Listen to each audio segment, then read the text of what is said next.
All right. Let's see if the chat works. Let's go. What's up, y'all? There goes notification. All right, we should be good.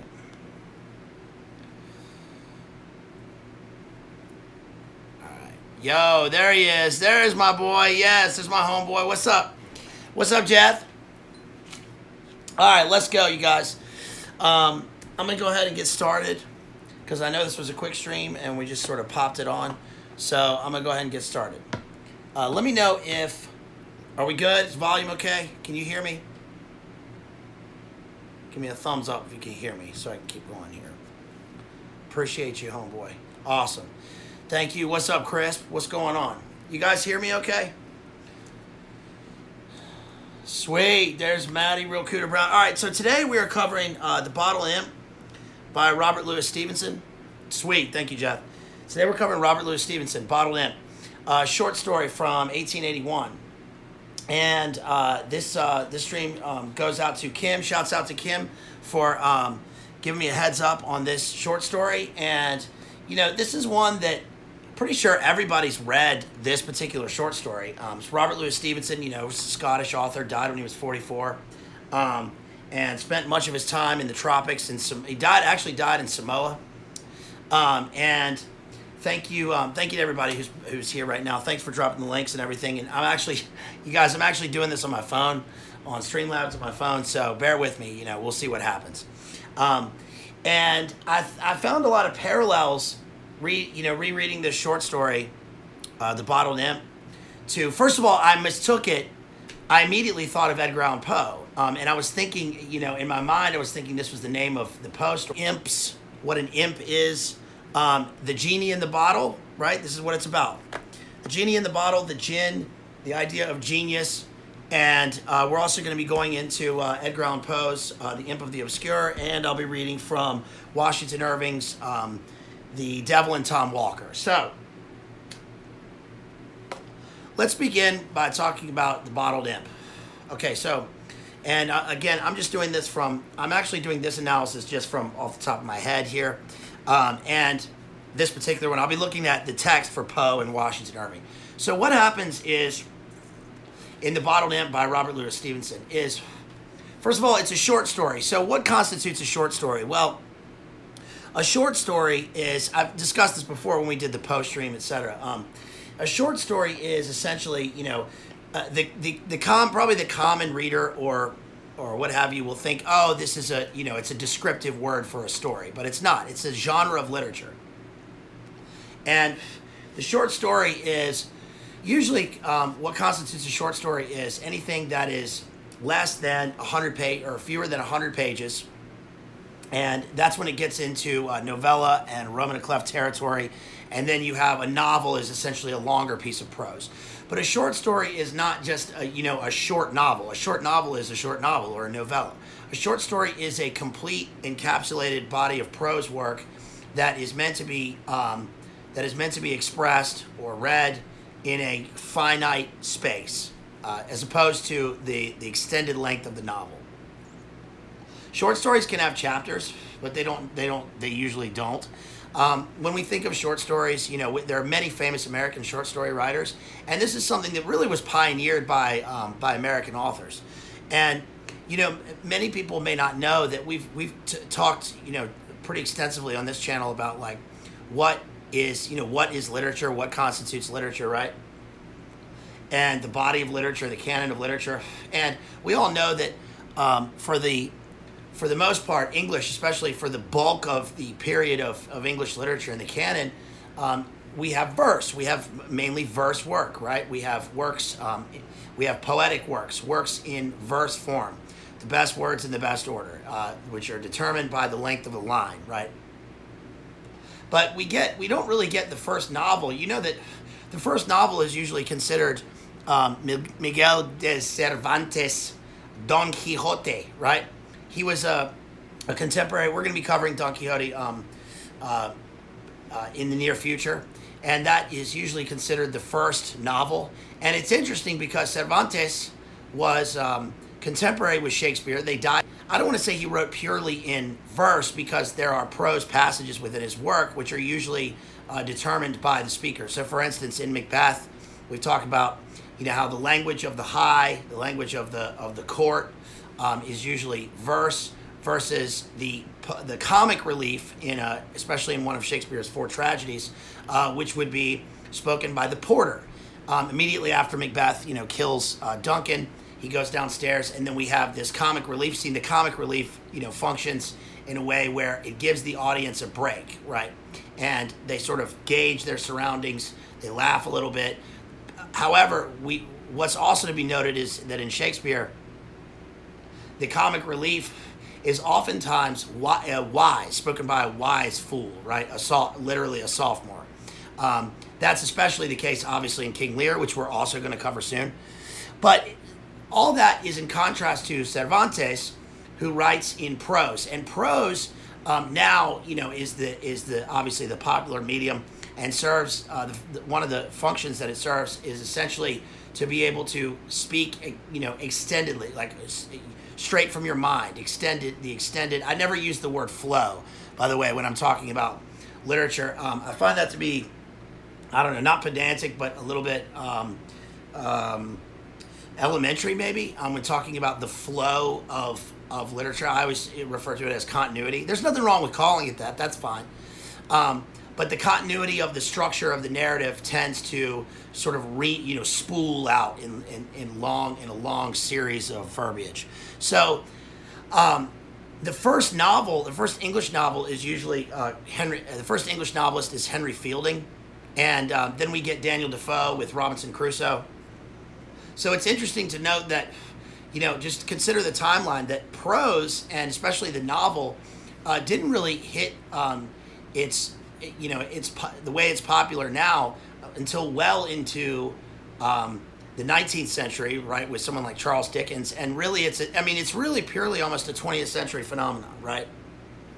So Robert Louis Stevenson, of course, wrote novels, and everybody knows Robert Louis Stevenson for Treasure Island, one of the great books of all time, and not just a children's book, but one of the great books of all time. It's an adventure book, and like many of the famous writers, Robert Louis Stevenson was, did not, in a way, he resembled, some of his characters, but this is what I talk about. This is what I say when I talk about, like, the difference between, and noting the difference between the writer and the characters on the page, because Robert Louis Stevenson was so different from any of his characters. The minute that the pen hits the page or the fingers hit the keyboard, even if you're speaking in the first person, a character is, you create a character that's different from the author. But just as a little sort of tangent, I think it's cool to talk about Robert Louis Stevenson and, who he was. He died when he was 44 years old. Robert Louis Stevenson was a sickly fellow. He suffered from constant health problems. And, even looking at pictures of him, you can tell he's kind of an emaciated, waifish-looking character. He was Scottish. He was Scottish. And if you've ever been to Edinburgh, then you will know Robert Louis Stevenson. You'll know his work, and you'll know his house there. Most of his works, even the book Kidnapped, which I have somewhere around here, the novel Kidnapped, is about a Scottish fellow. Now, that's also in contrast to the other famous Scottish author of the 19th century, Sir Walter Scott, right, with Ivanhoe. But Robert Louis Stevenson is a little different because he also went on these long voyages. He went across America. He went to San Francisco, and he spent a lot of his time in Samoa. Now, that was partly for health reasons. But he had periods of where he was periods of invigoration, and then periods of where he was lying on a sofa, being dosed with the ubiquitous 19th century medication of laudanum and opium, and he was writing. He would go into fits of writing. Treasure Island. Of course, Dr. Jekyll and Mr. Hyde, which we certainly need to cover here. I've been kind of putting it off, but we'll cover Dr. Jekyll and Mr. Hyde because it's the ultimate, it's the quintessential story of DID, right? And then, of course, Kidnapped and The Bottled Imp. So here's what happens in The Bottled Imp. First of all, it's interesting because the short story takes place in Hawaii. It goes from Hawaii to San Francisco, but it takes place in Hawaii, and that's interesting because of Stevenson's own time in Polynesia and French Polynesia and in Samoa and in Hawaii and Tahiti, etc., and in Australia. And it starts with this guy, and what happens is, like, it says that he's still alive. Essentially, it's a short story, if that makes sense. And he's alive now, so it's the speaker is looking back. This is a third person narrator, and it says that he decided to essentially I'm paraphrasing here, but essentially he decided to take a steamer to San Francisco, and in San Francisco, the great city on the West Coast, where as the starting point or end point for both westward and eastward exploration. San Francisco, the home of like the people moving, go west, my son, and also coming from the Pacific Ocean as a sort of dock. So he ends up in San Francisco and he sees the hills and he's walking along, and then he sees this beautiful house. And he looks through the windows of the house and he sees a man. And the man comes out and he says, "Well, hello, my good fellow," essentially. And he says, "Oh, yeah, I was just walking by and I was looking at your beautiful house." And the man says to him, "Come on inside." And he says, essentially the guy who owns the house, he says, "This is a wonderful house." And the main character says, "Yeah, if I lived in a house like this, I should be laughing all the day long, right?"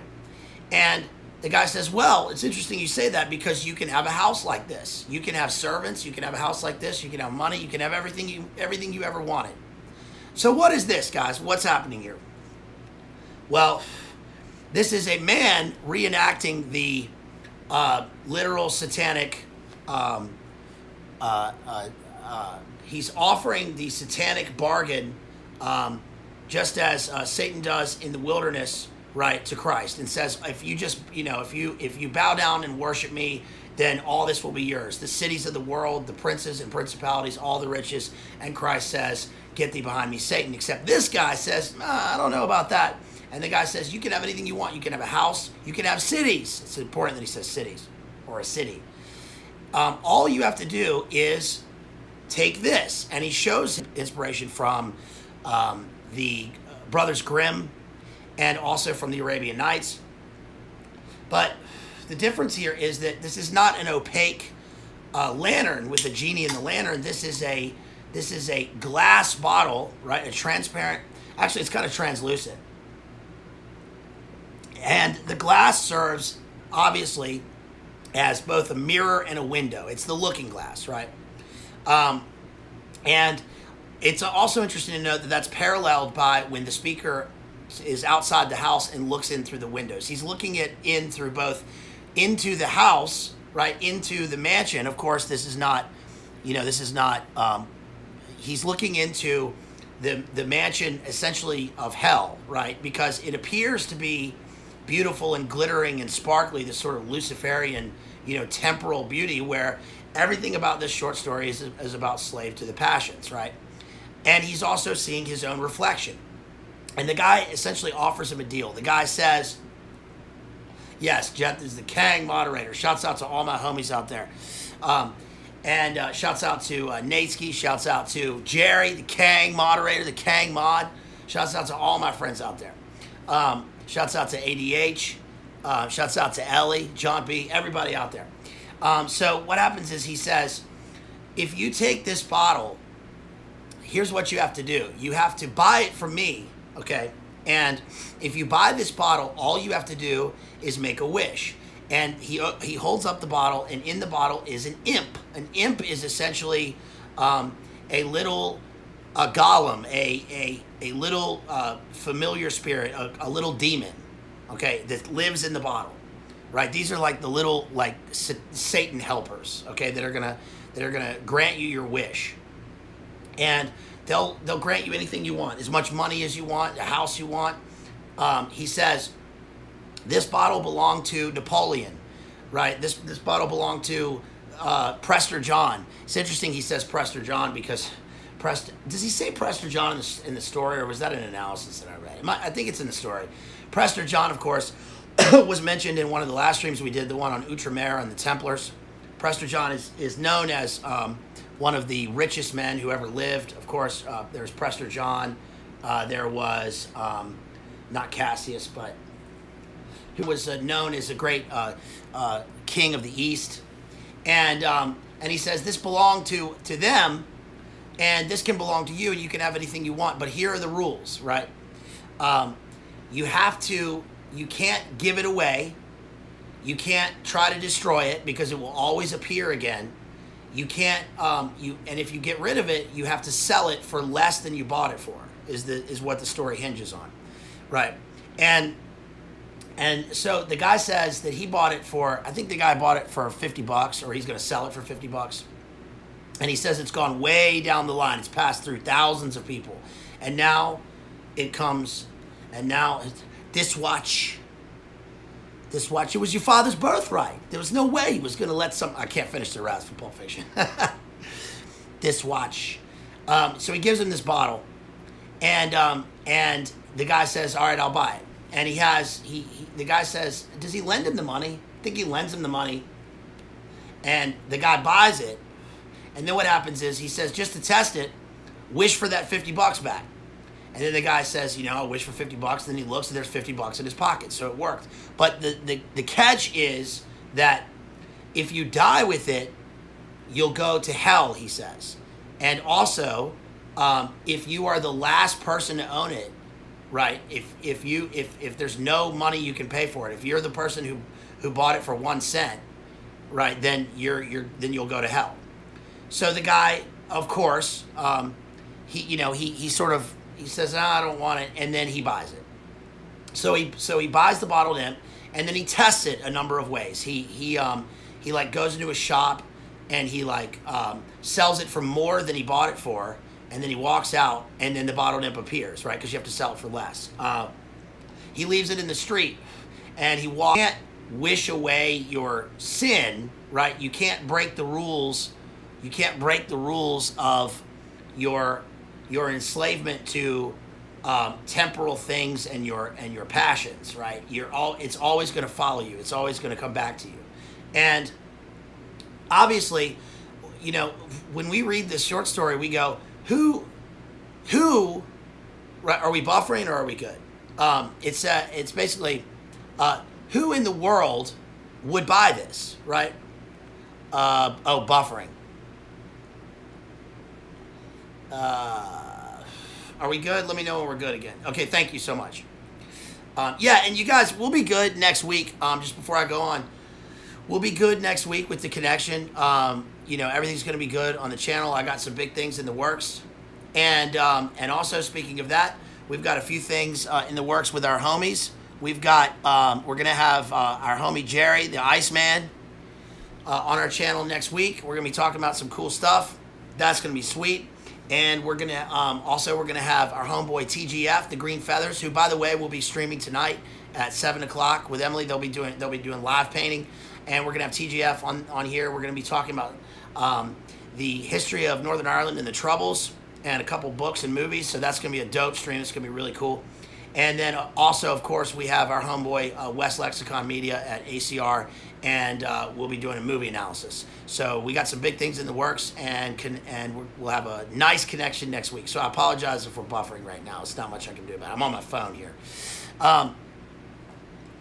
So what happens is the guy, essentially, he goes back to Hawaii, and he says, I've always wanted this, I've always wanted a house. I've always wanted a mansion. Now, it's interesting, again, the dichotomy between he wants to build a mansion, he wants to, buy this big old mansion instead of, in my father's house there are many mansions. These people in these stories, you wonder, the reason that this story, I think, is alive and visceral and is not, it works on it, the characters in it are literally doing these things. There's also the figurative interpretation of what, the bottled imp represents, which we were going into, and the symbolism.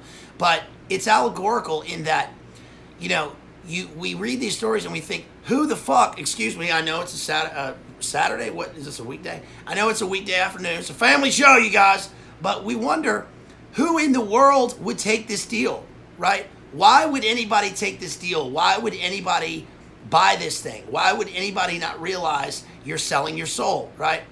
But all you have to do is take a look around now, and you see that this is the way of the world. This is what people want. And you know, in terms of the figurative meaning, people are willing to sell out their principles, sell out their friends, sell out their everything that they want, just for a little bit of, you know, money or you know, to buy that house or to buy that car, right, or to buy that boomer jet ski, right? That's what they want, and they're willing to do that in spite of their friends and family all the time, every day, right? So the guy goes back, he builds this mansion, and you know, he kind of lives high on the hog there in Hawaii for a while. And then one day he's, you know, driving by, or he's on horseback or whatever, he's walking by, and he sees this beautiful woman on the beach, this beautiful girl, and he goes up and he talks to her, and he says, you know, hey, I noticed you're, you know, is she wearing a red dress? Is she the Scarlet Woman? He says, I noticed you, and you're very beautiful, you know, and if you want to talk to me. And she says, what's your name? And he says, well, I'm not going to tell you my name, because if I tell you my name, then you'll just be interested in me for my money, which is interesting, because that's the whole reason that he sold himself, was for this money, right? He doesn't care about meaning or name or relationship. He just cares about his money. So anyway, he says, if you say no, then I'll walk away and leave forever. But if you say yes, or you say maybe, then I know I have a chance. She doesn't say anything. So then he takes her, and they go, and they go up to, like, her father's house. Her father's like a big famous guy. They go up to her father's house. And basically, he's, you know, the father greets him. The father knows him because he's a rich guy, right? And then she says, "Oh, you're, you know, what's his name? Kwame. I forget his name." And then they decide to get married, right? Well, they live, you know, sort of happily for a long time, but pretty soon he realizes, like, you know, they go on a trip, and he takes off his shirt, and he sees he sees that he's got this thing called the Chinese evil, which is like a spot on him. He's got, you know, leprosy or something. And he says, basically, like, he's resolved to sell the bottle, right? So he sells the bottle, and then what happens is the wife ends up buying the bottle back. And it gets down to, I'm sort of skipping through, and I'm kind of paraphrasing here, and the bottle gets down to essentially two cents, right?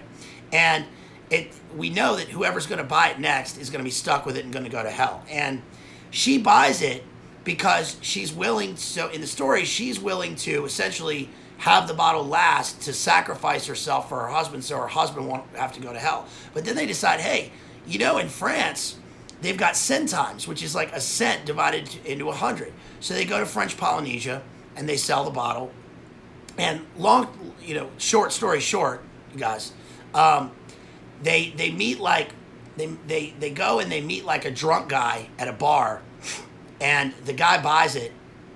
He buys the bottle, and then he refuses to sell the bottle back to them, and they feel guilty because the drunk guy is going to go to hell. And the way that the story is resolved is that the drunk guy says, essentially, that he already knew he was going to go to hell, so it doesn't matter, and he's not going to sell it, and he's going to take the bottle to his grave, and he's going to go to hell. And then the couple lives happily ever after. But the moral quandary here is the fact that, first of all, they're not going to live happily ever after, because it doesn't matter the moment that they sell the bottle. It matters the moment that they bought the bottle, because they bought the bottle cheaply, right?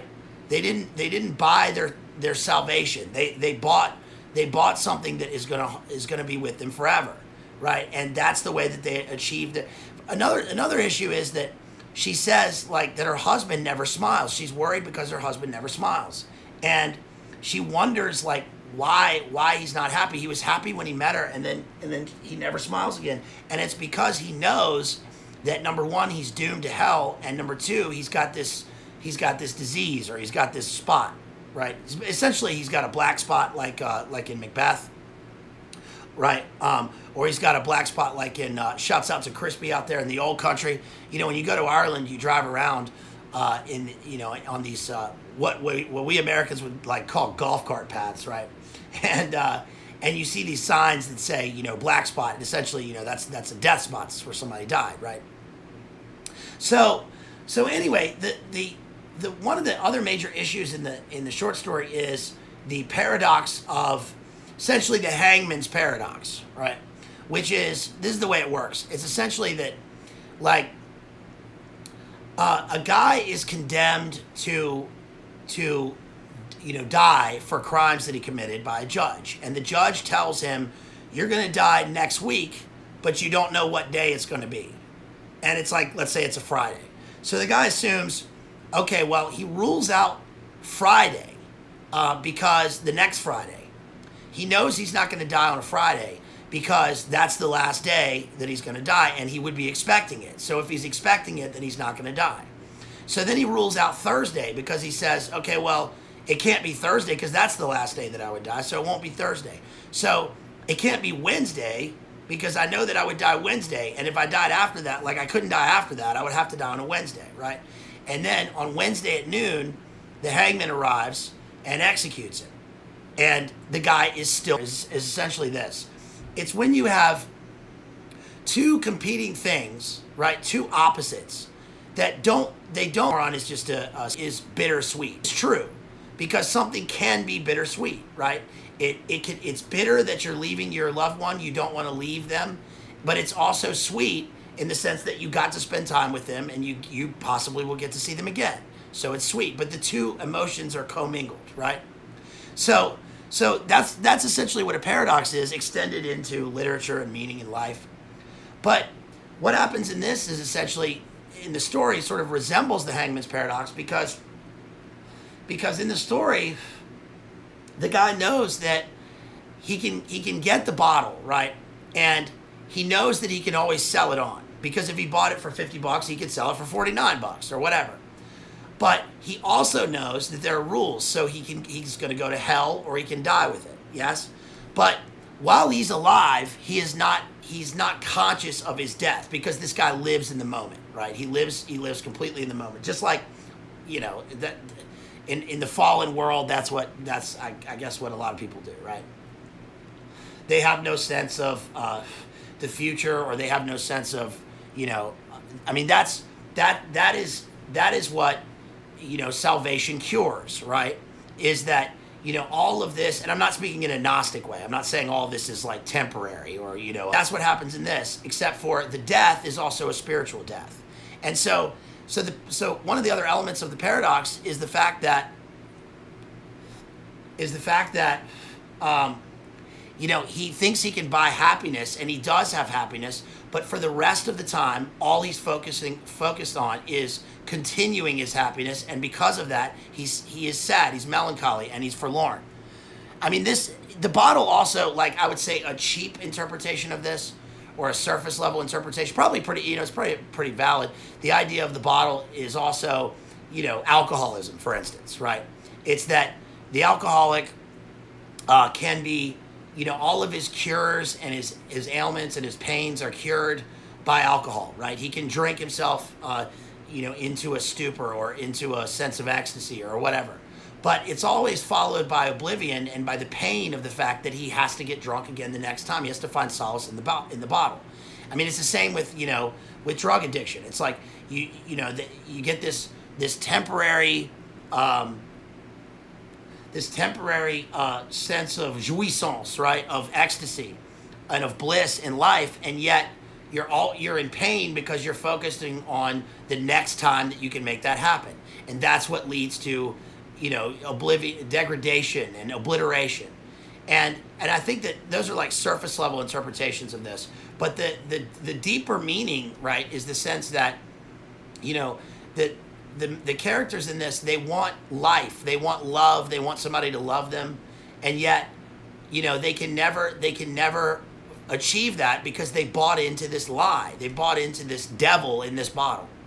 So that's essentially the Bottled Imp by Robert Louis Stevenson, and I know that's a pretty short analysis, but it's a short story. And so the next thing I want to talk about is the short story The Devil and Tom Walker by Washington Irving. And Washington Irving, we've talked about before. Go back to my My Emerson stream is one of the first streams we did. We've also discussed Poe, obviously. But Washington Irving is considered as an author, which Poe, of course, tried to do and died at, at the age of 40. It sets the European tradition of the folktale story of encountering Lucifer in the woods in a purely American setting, right? In a purely American locus. And of course, in this, Satan is called Old Scratch. So what happens in the short story is essentially that there's a character who like lives in Massachusetts. So they're always set in the Northeast, right? They're always set in New England. We talked about that before because that's where the publishing houses were, where academia was set. But what happens is this guy's a miser, and he's walking through the woods, and he comes upon he encounters like the Yellow King in Carcosa down there with all the skulls from this Indian massacre.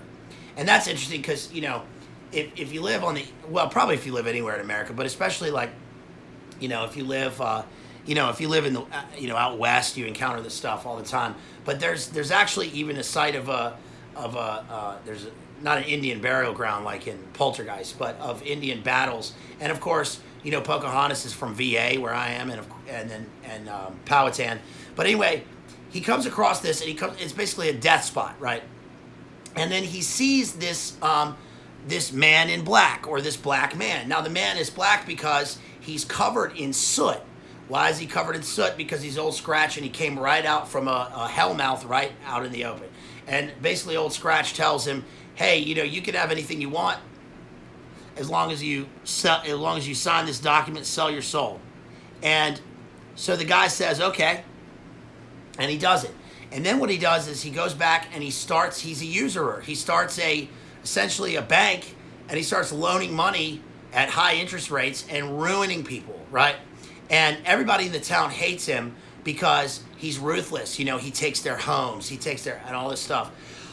Which is interesting because they've signed on to his documents, knowing what could possibly happen. Just like he signed on to the document with old Nick. He signed himself into the Black Book of Death, right?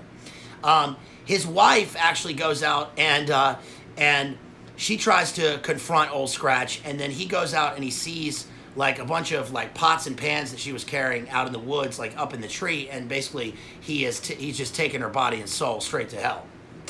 And then, anyway, one of the ways he tries to get around it is he becomes essentially like a false prophet. He joins a Puritan church, and he has the ultimate zeal in the town. He's always, his thing is like, his ego makes him come down harshly and condemn everybody in the town for their misdeeds, and yet they're all aware that his misdeeds, I don't want to say outrank his because, right, poor in spirit. I mean, but the fact that his judgment is always telling the other people that, they're going to go to hell or whatever. And then what happens is essentially one day Old Scratch comes back and collects and chases him off, and he is taken again. He's taken body and soul down to hell. Now, this is interesting because it's essentially, in a lot of ways, the same story. I just paraphrase the story heavily, but it's essentially the same story in a lot of ways as the Bottled Imp. And the difference, of course, is in form, sort of an everyman tone.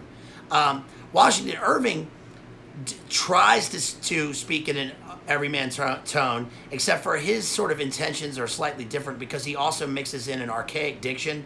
And the reason that he does that is because he's trying to show you it's two different sort of sides of one intention, which is that essentially Robert Louis Stevenson writes in this non-archaic, purely almost childlike form because he wants to appeal to a broad audience, and because he wants to appeal to the childlike, to like Sam Hyde said, the sense of childlike wonder, the childlike innocence that we all sort of remember or attain, and the sense that all you have to do is realize that there are bad people and that there are bad people out to hurt you, and your innocence is something that you should hold dear.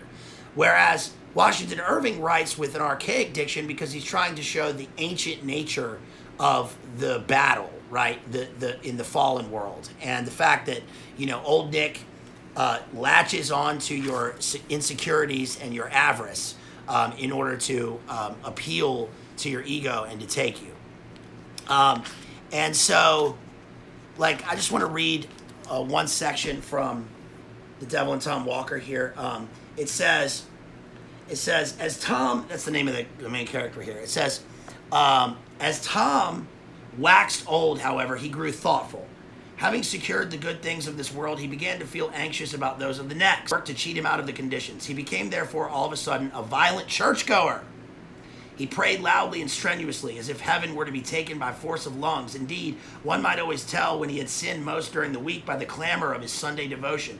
The quiet Christians who had been modestly and steadfastly traveling Zionward were struck with self-reproach at seeing themselves so suddenly outstripped in their career by this new-made convert.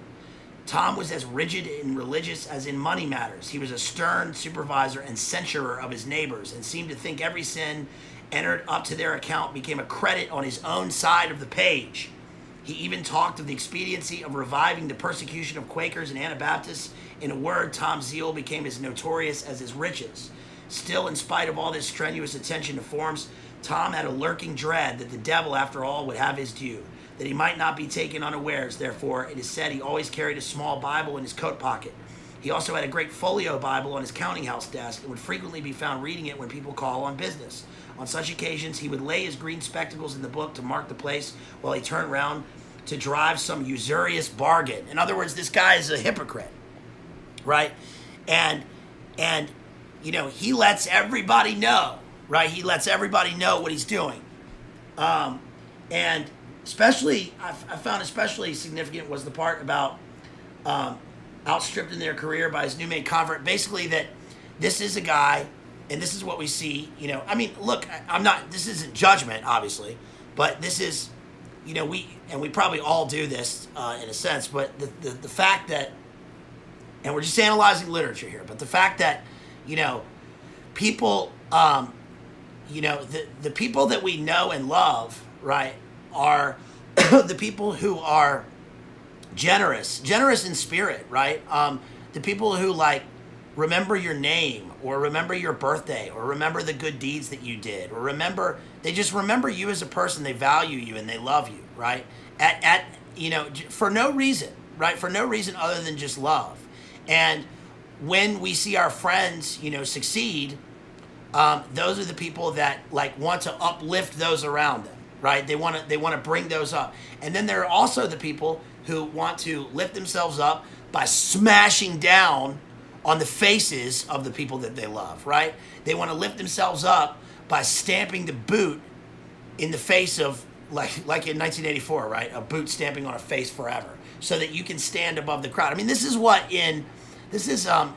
scene in Dante's Inferno, which we've covered, of the people that are, their punishment in hell is like that they're underwater, they're drowning, and they're always trying to keep their head above water. Anything to keep their head above water so they can breathe. But to do that, it's like a drowning person, right? When someone's drowning, and people save them, it's like, you guys ever seen that movie The Guardian with Kevin Costner?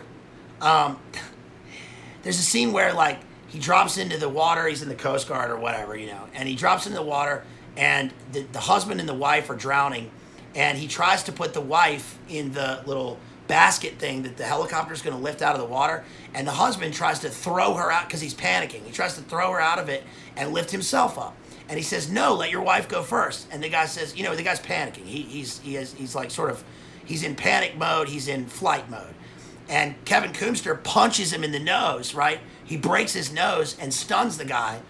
And he's still going to float. He's not going to sink. He's not going to die. And he puts the wife in the basket, and he takes her up.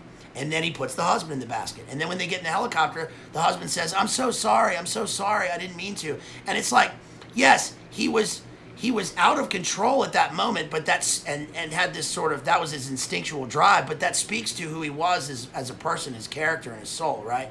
Because he's willing to sacrifice anyone for anything, right, in order to keep his head above water.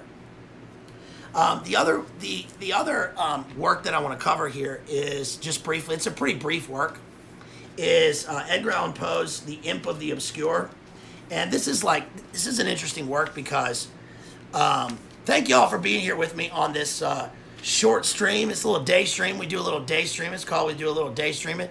And if you want to support me, please see my links that my wonderful, beautiful mods, my friends are dropping out there. I really appreciate you. I think I got a super chat a minute ago.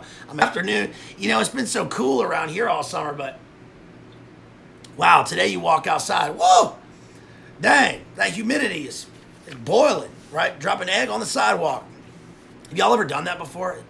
Right? I don't know if you live in the South like me, but I'm sure it's hot everywhere, you know. Except for in the old country. It's not very hot there right now. But you know, you ever dropped an actual egg on the sidewalk in the summertime? I've seen it done. I've seen many things in my many years, my many 41 years. So anyway, I hope everybody's having a wonderful summer. Shouts out to you all. Thank you for being here. This is called The Imp of the Perverse by Edgar Allan Poe. And, you know, I know we got a lot of high IQ Poe fans out there. And I would say that, you know, if you want to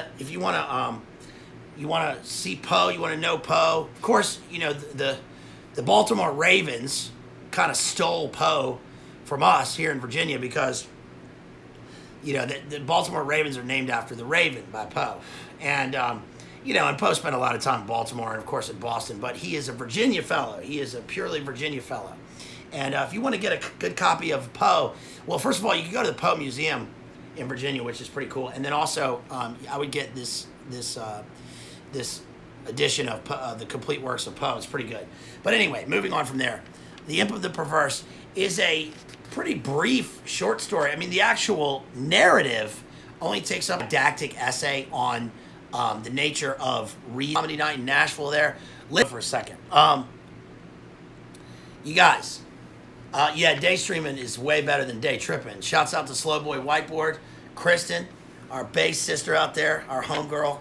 We love you. Nerds with a meetup in Nashville. How sweet would that be? That'd be awesome. So I hope everybody, you know, hits yes on that thing and signs up. That'd be so sweet. So anyway, yeah, the story begins with an essay, a didactic essay criticizing phrenology. I mean, he even mentions Kabbalah in it. And, you know, I had a lot of problems with some of his logic in the essay, right? He's essentially talking about you know, reason and rationale gained through the senses. And I think that, but I think that it's important to note that the speaker is not Poe. Again, right? This is the clear divergence, the dichotomy between the speaker and the author.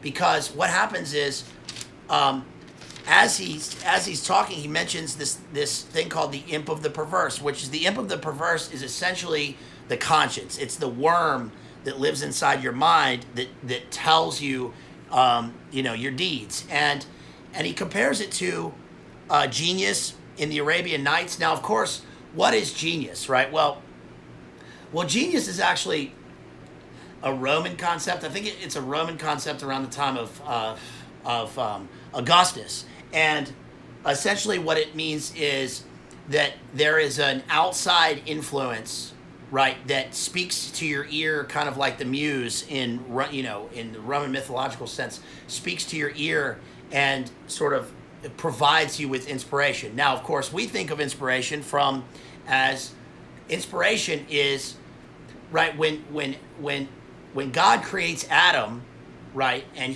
when God creates man, we've talked about this before, he inspires mankind, he inspires human beings by breathing life into them, the breath of life, which is literally to inspire. When you die, you expire, you breathe out, right? But Poe makes a case for, in his work, he's discussing the idea of genius and the genie, how we know it came to be conflated sometime in history, probably during the time of the Crusades, with the idea of the Arabic jinn, right? The jinn are sort of the demons of the desert. And that's where in French, of course, with Baudelaire, you get the idea of the demon, and with Rimbaud, and the demon and the genie. Rimbaud has a couple of poems called Genie, and the genie is essentially the demon of inspiration that gives one one's muse. But what happens in this is he says essentially that he says it's impossible that any deed could have been wrought with a more thorough deliberation. For weeks, for months, I pondered upon the means of the murder. Okay, so now we know that the speaker, the guy writing the essay, is a murderer, which reminds one of like, you think of like, I don't know. It reminds me of Solzhenitsyn or Dostoevsky, right? Where we have this guy at the beginning of the story writing this sort of this confession. Of course, but it's not Dostoevskian or Solzhenitsyn-esque. It's purely Poe. I rejected 1,000 schemes because their accomplishment involved a chance of detection. At length, in reading some French memoirs, I found an account of a nearly fatal illness that occurred to Madame Pilau through the agency of a candle accidentally poisoned. The idea struck my fancy at once. I knew my victim's habit of reading in bed. I knew, too, that his apartment was narrow and ill-ventilated. But I need not vex you with impertinent details. I need not describe the easy artifices of which I substituted in his bedroom candle stand a wax light of my own making, for the one which I there found. The next morning he was discovered dead in his bed, and the coroner's verdict was death by the visitation of God. Having inherited his estate, all went well with me for years. The idea of detection never once entered my brain. Now this reminded me of the bottled imp, because one of the other paradoxes is that when the man, when the guy, is that in the bottled imp? Hold on. It says basically that the guy, okay, so the guy in this, he kills this guy. He substitutes a candle for his own poison candle. He knows it's ill ventilated, and he like revels in the murder that he's done. This is like very serial killer, right? He revels in the murder, and he revels in the chance that he's not going to get caught because he's smarter than everybody else. But the irony is that he inherits the estate anyway of the guy that he killed, right? So he didn't need to kill him to get it. He would have gotten it anyway. It says, I reflected upon my absolute security. For a very long period of time, I was accustomed to revel in this sentiment. It afforded me real delight that all the mere worldly advantages accruing from my sin. But there arrived at length an epoch from which the pleasurable feeling grew by scarcely perceptible gradations into a haunting and harassing thought. It harassed me because it haunted. I could scarcely get rid of it for an instant. It is quite a common thing to be thus annoyed with the ringing in the ears, or rather in our memories, of the burthen, archaic diction here, birth instead of burden, of some ordinary song, or it's like an earworm. He's saying that like conscience is like an earworm, right? Conscience. Nor will we be the less tormented if the song in itself be good, or the opera air meritorious. In this manner, at last, I would perpetually catch myself pondering upon my security and repeating in a low undertone the phrase, I am safe. This reminds me of, you guys ever seen that film, The Marathon Man? It's a great film with Laurence Olivier and Dustin Hoffman. It's the one where Laurence Olivier is the Mengele-esque Notsee dentist, and he's torturing Dustin Hoffman, and he says, is it safe? Is it safe? Right, continuously. He says, one day while sauntering along the streets, I arrested myself in the act of murmuring half aloud these customary syllables. In a fit of petulance, I remodeled them thus: I'm safe, yes, if I be not fool enough to make my confession. And then he feels an icy chill, and he gets arrested because he's essentially crazy because of what he himself has done, his own deeds, and then he confesses himself to the murder. And then the next page, having related all that was necessary for the fullest judicial conviction, I fell prostrate in a swoon. But why shall I say more? Today I wear these chains, and I'm here. Tomorrow I shall be fetterless. But where? Well, where is hell, right? Where is hell? Because just like in the bottled imp, they are standing on the precipice. They are looking into the abyss, and all these people see is themselves. All they can see is looking for themselves, looking for what's going to benefit them the most. They never care about anyone else or anyone else's. They don't care about their own salvation. They're going to hell, and they choose to be there. So that's about it. That is, I mean, that's a really short story, but essentially it's a post short story that's half essay polemic, half short story confession of being a serial killer and murdering, right? So the reason that it's relevant, right? And great literature lives. It is relevant. Is that I think that these short stories are amazing because they speak to the human soul. Now, of course, Poe's short story is heavily didactic, and a lot of them do tend to be that way. You know, they're teachy, right? They're moralistic. But we have obviously this clear split again between Robert Louis Stevenson and Washington Irving. But I think that one of the things that literature does, right, is it's different from a self-help book, right? A self-help book is like you're being taught by some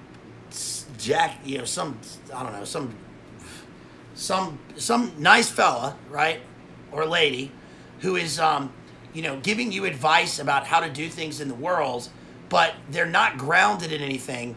And literature represents what T.S. Eliot called the landscape of literature, where our lives and the story, I don't want to say the stories we tell, right, like you're winning an Academy Award. We are storytellers. That's what we do. We tell stories, aka they lie. But the stories that we accrue in life and our everyday interactions, we can see things through fiction a lot of times because they hold more truth than factual events. Does that make any sense? This is interesting because there's a lot of truth that comes from these short stories, especially 19th century short stories. It's interesting that we had like the great explosion and proliferation of prose and short stories in the 19th century in the midst of like the Victorian moralism of the colonial era. I think that's an interesting phenomenon, and of course now we see that